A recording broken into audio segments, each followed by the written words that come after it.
और आइए अब रुख करते हैं बिहार की राजधानी पटना का, जहां आज जबरदस्त सियासी संग्राम देखने को मिला। बीजेपी और कांग्रेस के कार्यकर्ता आमने सामने आ गए। हर कार्यकर्ता के हाथ में झंडा था। कोशिश यह थी कि विरोधी दल के कार्यकर्ताओं को किसी तरह से मात दे दी जाए। अब इस प्रदर्शन को रोकने में पुलिस भी काफी देर तक नाकाम रही। यह पूरा हंगामा प्रधानमंत्री मोदी को लेकर आपत्तिजनक बयान को लेकर हुआ।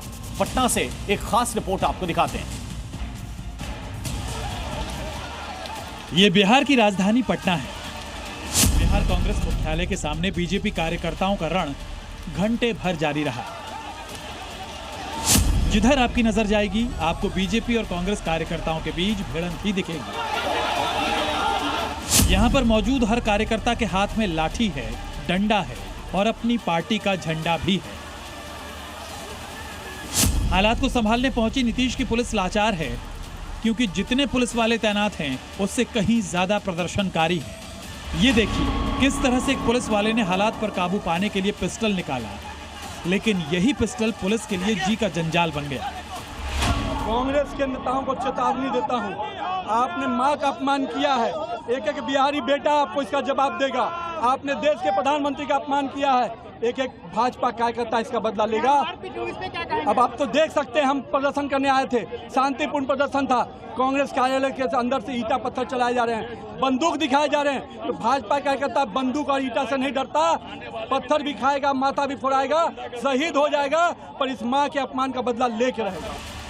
बिहार बीजेपी नेता नितिन नवीन के मुताबिक बीजेपी कार्यकर्ता शांतिपूर्वक प्रदर्शन कर रहे थे, लेकिन इसका जवाब देने के लिए कांग्रेस ने भी अपने कार्यकर्ताओं को बुला लिया था और फिर दोनों तरफ से अपने अपने हिसाब से प्रदर्शन करना शुरू कर दिया। जिसके हाथ में जो आया अपने विरोधियों पर दे मार।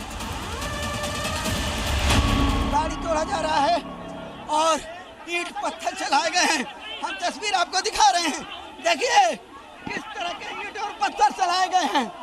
दोनों तरफ से कांग्रेस और बीजेपी की तरफ से जो है वो बचाने का प्रयास में लगी हुई है और दोनों तरफ से अभी भी डंडे फट्टे चल रहे हैं। तस्वीर देखिए, पहले कांग्रेस और बीजेपी के झंडे दिखाई दे रहे थे और अब जो है केवल बीजेपी के ही झंडे दिखाई दे रहे हैं। गाड़ी के टूटे शीशे सड़क पर हुए संग्राम की गवाही दे रहे हैं। पटना की सड़क पर ऐसा संग्राम आपको आने वाले दिनों में और भी ज्यादा दिख सकता है, क्योंकि बिहार में आने वाले दिनों में चुनाव है, इसलिए भी सियासी तनाव है। इन सभी के बीच पीएम मोदी के लिए अब शब्दों का इस्तेमाल करने वाले शख्स मोहम्मद रिजवी को गिरफ्तार कर लिया गया है। लेकिन बात सिर्फ एक आरोपी की गिरफ्तारी और इसके खिलाफ कार्रवाई तक ही नहीं है, क्योंकि अब बात निकली है तो चुनाव तक जाएगी। बिहार के बेमिसाल चुनाव से पहले ये सिर्फ ट्रेलर है। पूरी पिक्चर के लिए अभी थोड़ा इंतजार कीजिए। ब्यूरो रिपोर्ट, जी मीडिया। और एक और बड़ी खबर इस वक्त बिहार से मिल रही है। समाजवादी पार्टी के अध्यक्ष अखिलेश यादव पटना पहुंच गए हैं। वो वोटर अधिकार यात्रा में शामिल होंगे। अखिलेश ने इस दौरान बीजेपी पर निशाना साधा है। अखिलेश ने कहा है कि बीजेपी सबका अपमान करती है, वोटर का अधिकार छीना जा रहा है। उन्होंने कहा कि टैरिफ पर बीजेपी कुछ नहीं कहती, बीजेपी को अवध से हटाया है, अब मगध से भी जनता हटाएगी। ये भारतीय जनता पार्टी हर एक का अपमान करती है। क्या वोटों का अधिकार छीन करके अपमान नहीं हो रहा? संविधान ही हमारा, संविधान जो हमारा है वही समाधान निकालता है और वक्त होने पर यह तलवार बनता है संविधान। जहाँ तक भाषा की बात है, भारतीय जनता पार्टी को गुस्सा होना चाहिए अमेरिका के राष्ट्रपति जी से, और गुस्सा कहाँ हो रहे हैं वो लोग? उन्हें तो गुस्सा होना चाहिए अमेरिका पर, जिन्होंने टैरिफ लगा करके भारतीय जनता पार्टी के मुंह पर टैरिफ लगा दिया।